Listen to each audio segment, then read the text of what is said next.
Bangkok, Thailand. 5 July 2017, 6 a.m. Thai police break down the door of a luxury villa located in one of the city's most exclusive neighborhoods. Inside, they find a 26-year-old man sitting in front of his laptop. Alexandre Cazes, 26, his laptop, the screen still on, displaying the admin dashboard of AlphaBay, the world's largest dark web marketplace. Surrounding him, the luxury of his property is on full display. 4 Lamborghinis, 3 Porsches, properties scattered throughout Thailand, and no less than $23 million in Bitcoin, Ethereum, and Monero in his digital wallets. This scene, worthy of a film, illustrates the dazzling success of a man who, in just a few years, built an empire on the dark web. But behind this opulence, the shadow of downfall already looms. AlphaBay had processed over $1 billion in illegal transactions, 400,000 users, 40,000 vendors selling drugs, stolen data, weapons, and malware across 238 countries. 1 week later, Alexandre Cazes is found dead in his Thai prison cell. The case is closed as suicide. The dark web's most successful marketplace is gone. But here's the question nobody answered. How did they find him? The answer isn't what you'd expect. It wasn't a zero-day exploit. It wasn't a backdoor in Tor. It wasn't even sophisticated blockchain analysis, though that played a role. It was an email address, one reused email address from 2014 that connected his real identity to his anonymous persona 3 years later. To understand how it all fell apart, we need to go back to where it began. December 2014. The dark web is in chaos. Silk Road fell in 2013 when Ross Ulbricht was arrested. Silk Road 2.0 just went down in a coordinated FBI operation. Dozens of smaller markets are competing to fill the vacuum, but none have the infrastructure, the trust, or the vision to dominate. Alexandre Cazes sees the opportunity. He's 22 years old, a Canadian expat living in Bangkok. He's been coding since he was a teenager, and he understands something most dark web operators miss. Users don't just want anonymity. They want reliability, speed, and customer service. For 6 months, he codes alone in his apartment, building the marketplace from scratch, designing the escrow system, creating the vendor verification process, optimizing the server architecture to handle thousands of simultaneous connections without lag. He launches AlphaBay in December 2014 under the username Alpha02. The strategy is simple. Aggressive vendor recruitment, lower commission fees than competitors, and responsive customer support. If a buyer has a problem, Alpha02 himself resolves the dispute within hours. If a vendor gets scammed, Alexandre personally investigates and bans the perpetrator. It works. Within 3 months, AlphaBay has 2,000 vendors. Within a year, 15,000.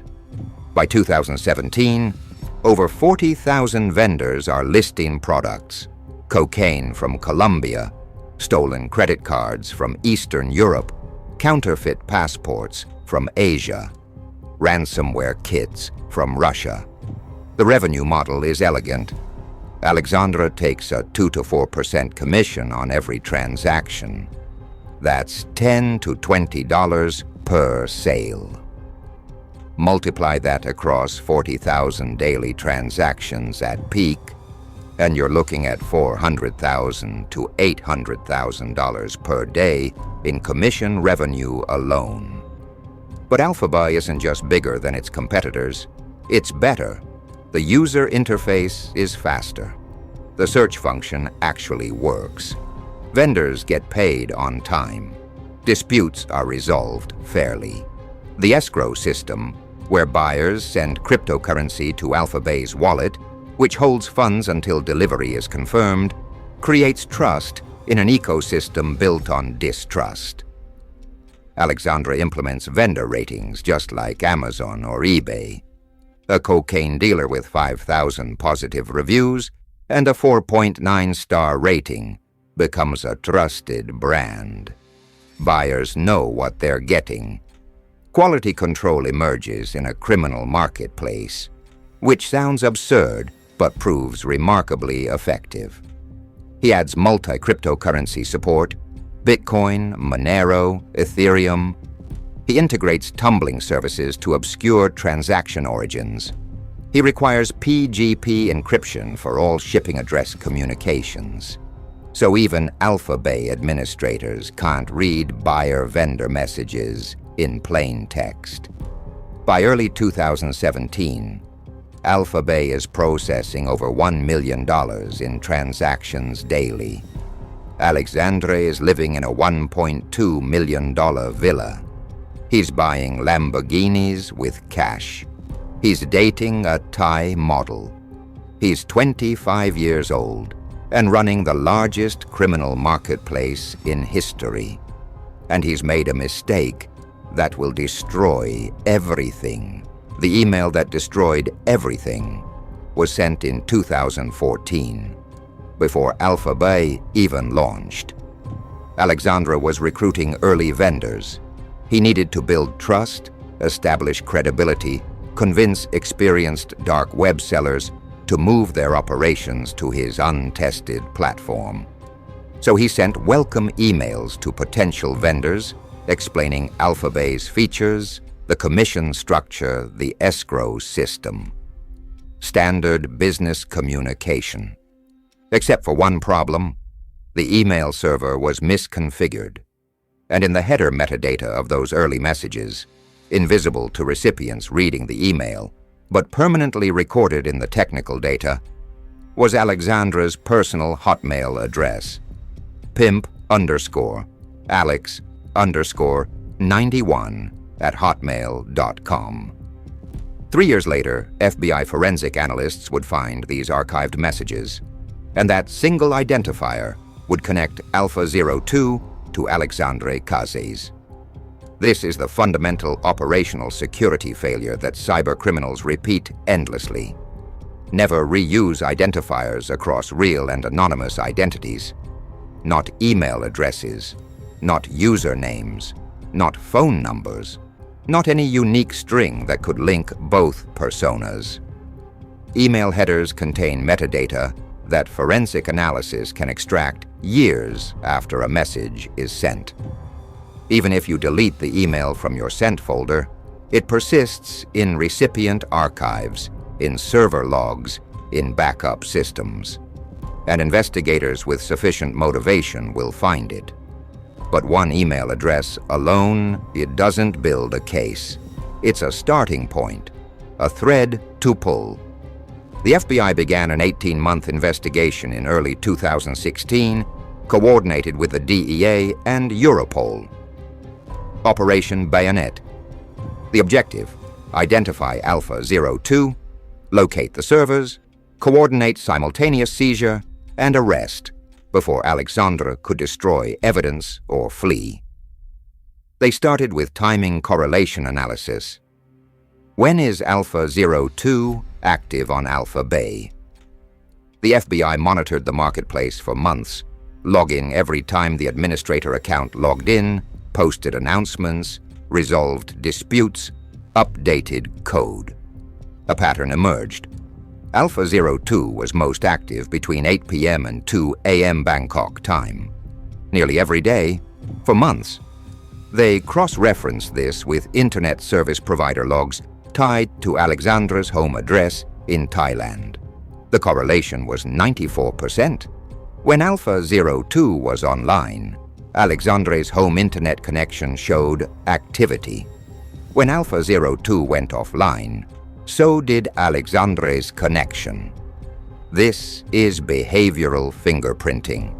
Your activity patterns, when you're online, how long you stay connected, what times you're most active. Create a signature that defeats technical anonymity. You can route through Tor, use VPNs, encrypt everything. But if you log in at the same times every day for months, statistical analysis can identify you. Then came the financial tracking. AlphaBay's commission payments had to go somewhere. The FBI traced Bitcoin transactions through blockchain analysis.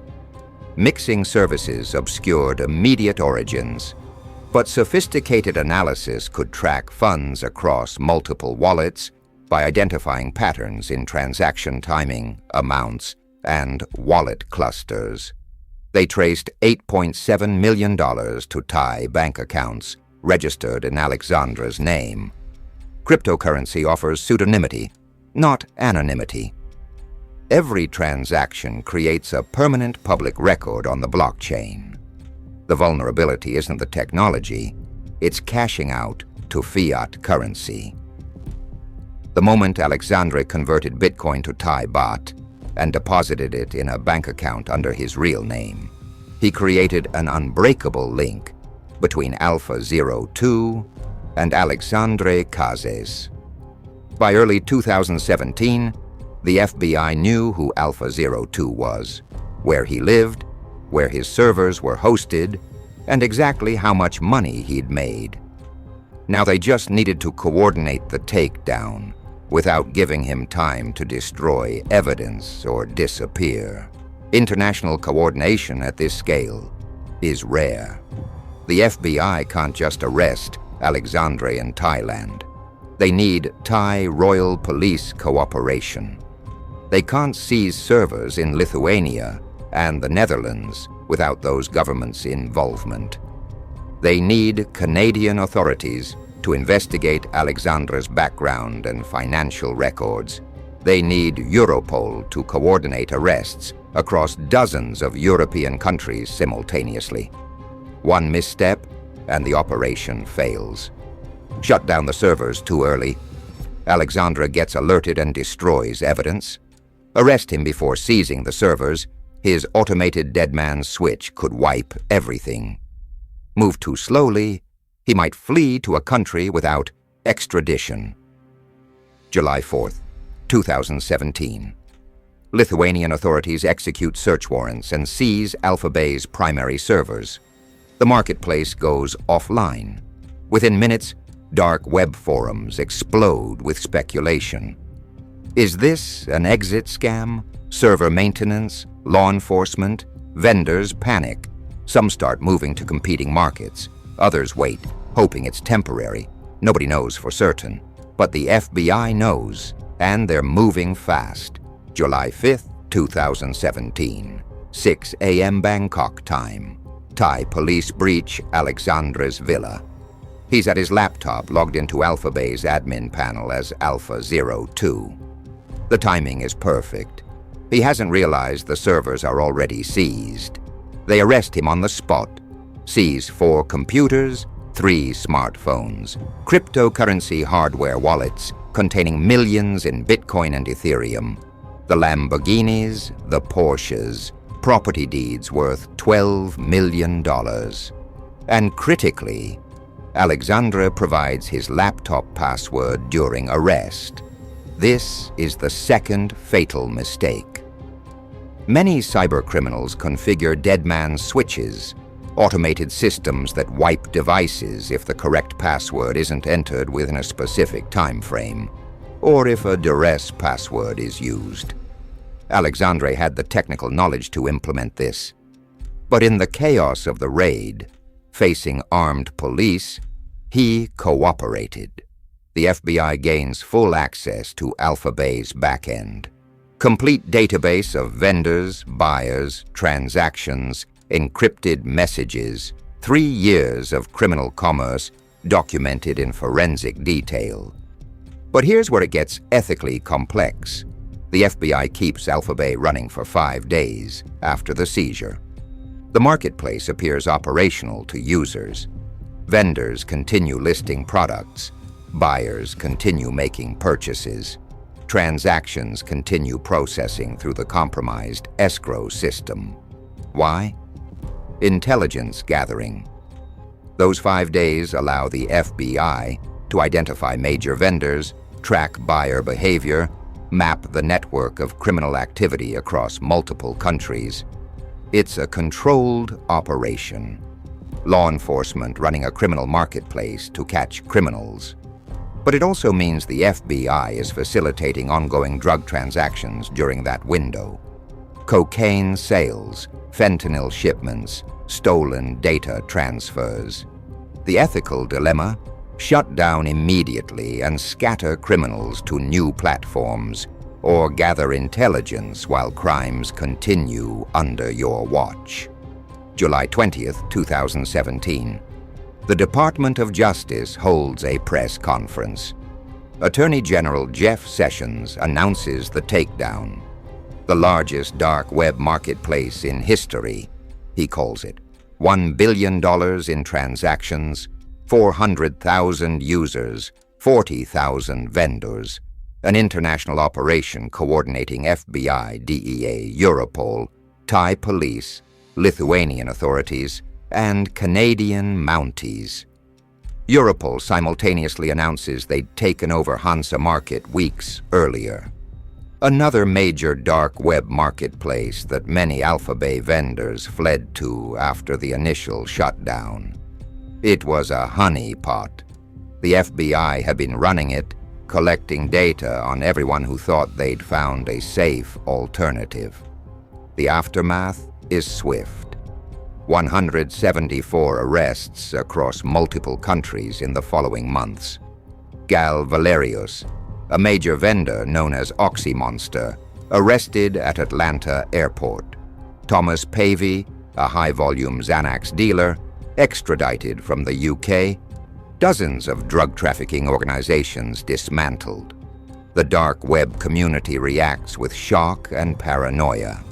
Competing markets see temporary traffic surges, Dream Market, Wall Street Market. But the scale of Operation Bayonet creates a chilling effect. Vendors fear every marketplace is compromised. Alexandre Cazes never faced trial. 1 week after his arrest, Thai authorities found him dead in his cell. July 12, 2017. 7 days after his arrest.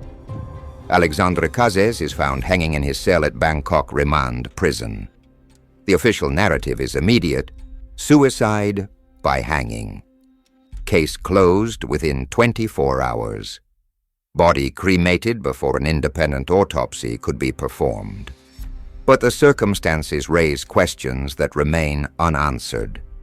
According to Thai authorities, Alexandre used a towel to hang himself. No suicide note was found. No indication he'd expressed suicidal thoughts to guards or fellow inmates. The investigation concluded within a day, remarkably fast for a case involving an international prisoner facing extradition on federal charges. Alexandre's family contests the findings. His parents cite inconsistencies in the autopsy report. They claim Alexandre showed no signs of depression or suicidal ideation during their visits. They hired an independent pathologist who reviewed the limited documentation available and identified what he called forensic irregularities, neck injuries potentially inconsistent with self-inflicted hanging. Their request for an independent investigation was denied. Canadian consular access during Alexandre's detention was limited. Security camera footage from the cell block was never released publicly. The timeline in guard check logs contains discrepancies that were never explained. And there's one detail that doesn't fit the suicide narrative. Alexandre provided his laptop password during the arrest. Someone planning to kill themselves within a week typically doesn't cooperate with the investigation that could send them to prison for life. They destroy evidence. They refuse to talk. They prepare for the end. Alexandre did none of that. Several theories emerged in the aftermath, though none can be confirmed. The first, genuine suicide. Facing life imprisonment in an American maximum security prison, complete asset forfeiture, and the collapse of everything he'd built. Perhaps Alexandre saw no way forward. The psychological pressure of going from a $23 million lifestyle to a Thai prison cell in 24 hours could break anyone. The second, murder by rival operators. AlphaBay's takedown cost other dark web criminals millions in lost revenue, frozen escrow funds, and vendor accounts. Some vendors had six-figure balances in AlphaBay's escrow system when the servers were seized. That money vanished. Those people had motive. The third, silencing. Alexandre knew things. He had information about major drug cartels, international money laundering operations, corrupt officials who might have used AlphaBay for their own purposes. In a plea deal scenario, he could have traded that information for a reduced sentence. Dead, he couldn't testify about anything. The fourth, accidental death during interrogation, covered up to avoid international incident. Thailand's prison system has documented human rights issues. An interrogation gone wrong, a death that creates diplomatic problems. Easier to rule it suicide and cremate the evidence. We may never know the truth. What is documented? Alexandre's death closed the case permanently. No trial means no public testimony about AlphaBay's operations. No plea deal means no cooperation identifying other criminals or corrupt officials. No appeals process means no further investigation into the circumstances of his death. The pattern is notable. Ross Ulbricht, the Silk Road founder, is serving double life imprisonment without possibility of parole. Alexandre Cazes died before trial. The message to potential dark web operators is clear. This ends in prison or death, never in retirement. But regardless of what happened in that cell, the ethical complexity remains. AlphaBay facilitated over 300 confirmed overdose deaths from fentanyl-laced drugs sold on the platform. It hosted stolen identity data that ruined lives. It enabled weapons trafficking and malware distribution. Alexandre Cazes built that infrastructure. He profited from it. He knew exactly what was being sold. But death before trial denies due process. And unanswered questions about the circumstances of that death matter, regardless of the crimes committed. Justice systems exist for a reason. Trials exist for a reason. Due process exists for a reason. Those principles don't vanish because the accused ran a criminal empire. Alexandre Cazes' story isn't just about one criminal's rise and fall. It's a case study in the fundamental vulnerabilities that no amount of technical sophistication can overcome. The first lesson: perfect operational security is theoretically possible but practically unachievable at scale. Alexandre understood encryption. He knew how Tor worked. He implemented multi-cryptocurrency support, PGP messaging, server redundancy across multiple countries. His technical knowledge was sophisticated enough to build and operate the largest criminal marketplace in history. But one reused email address from 2014 connected everything. That's the human error principle. Every caught cybercriminal's case features the same vulnerability. Not a flaw in the encryption, not a backdoor in Tor. A mistake made by a human being who couldn't maintain perfect discipline indefinitely. And scale magnifies exposure. Running a billion-dollar operation requires infrastructure. You need servers, which means hosting providers.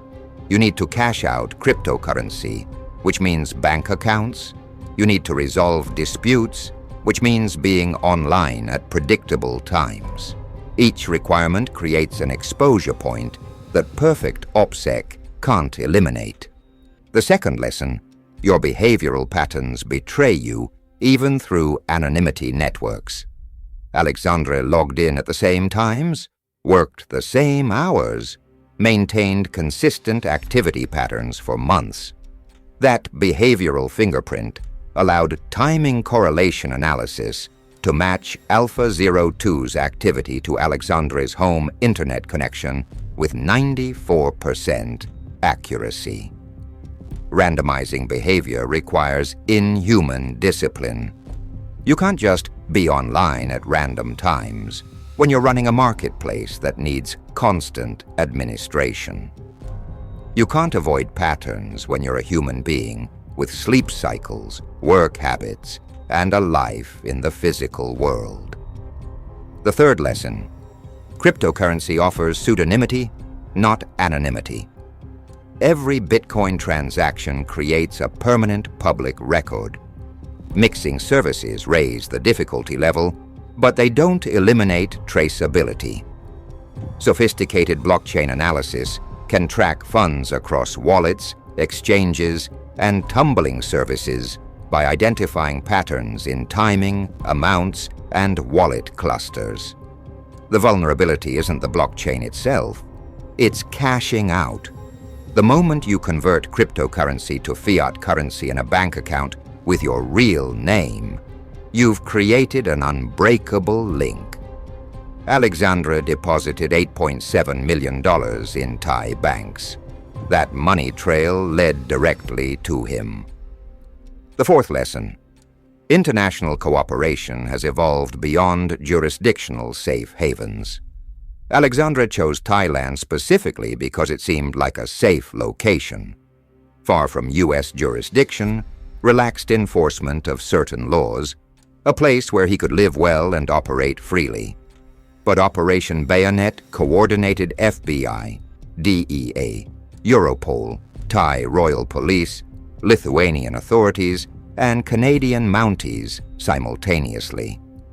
Dark web operators can no longer hide in countries with weak extradition treaties. Law enforcement has the time, resources, and international frameworks to pursue major targets anywhere in the world.